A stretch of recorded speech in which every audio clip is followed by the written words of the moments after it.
What's up everyone, Jordan back again with another review. This is for the film 1917, directed by Sam Mendes. And this tells the story of two young soldiers in World War One, and they have to deliver an urgent message to prevent a German ambush and save thousands of lives. So first of all, I just want to say about the direction and cinematography in this film, coming together like bread and butter. It looks fabulous. Sam Mendes recently said at the Golden Globes that this film should be seen on the big screen, and although he's probably trying to promote his film, he says it with a lot of truth. This should absolutely be seen on the big screen.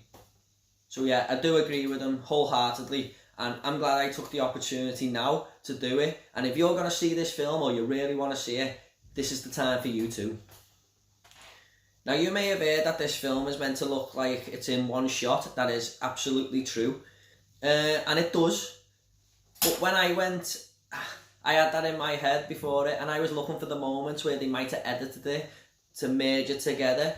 And I had to look hard. I mean, there's moments where it fades to black or the camera goes underwater, and you can tell that that's where they've picked the moments.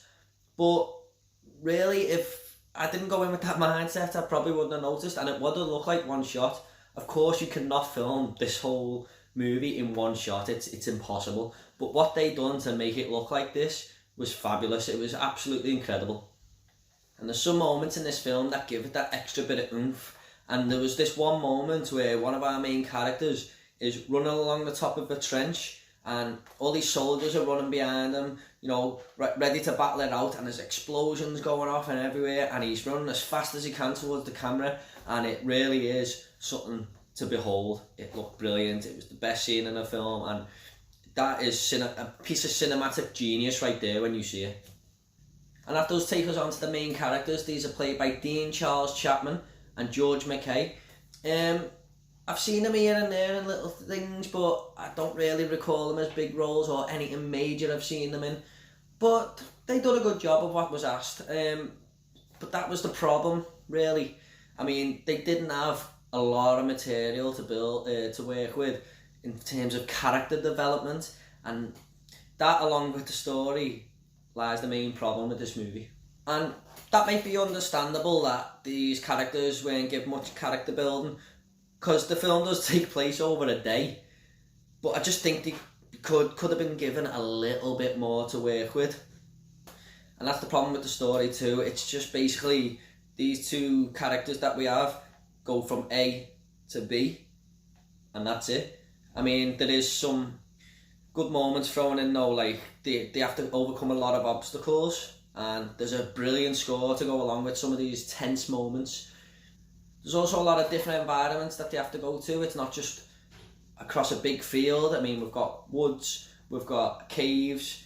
There's a moment where they're going through a load of barbed wire, and that was another great shot, another great piece of cinematography and direction there. But the overall problem with the story is just, it felt a bit flat. This is not exactly Saving Private Ryan. And I wasn't really going to compare the two, but I will, because I might get in trouble for this, as a lot of people rate this film so highly. But for me, 2001: A Space Odyssey was brilliant to look at, but that was it. There was not much else going for it, in my opinion. You know, it was just a bit of a slow, boring story. I wouldn't say this is boring.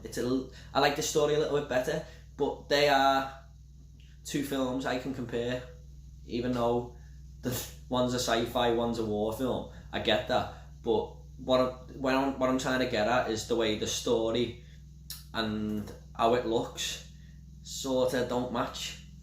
So my overall score for 1917 is going to be a 7 out of 10. Although it's great to look at, I don't think I'd be watching it anytime soon again. I might do it just to show off my 4K TV capabilities, but that's about it. It's not really a film I'm going to go back to time and time again. But as a great viewing experience for one time, it's not a bad movie. It just misses out on story to make it an overall great experience, and a slightly missed opportunity. So of course, I'll just leave you with a fun fact like I did in the last review. Over 5,200 feet of trenches were dug here, and that's almost a mile. So there's your little fun fact for the film.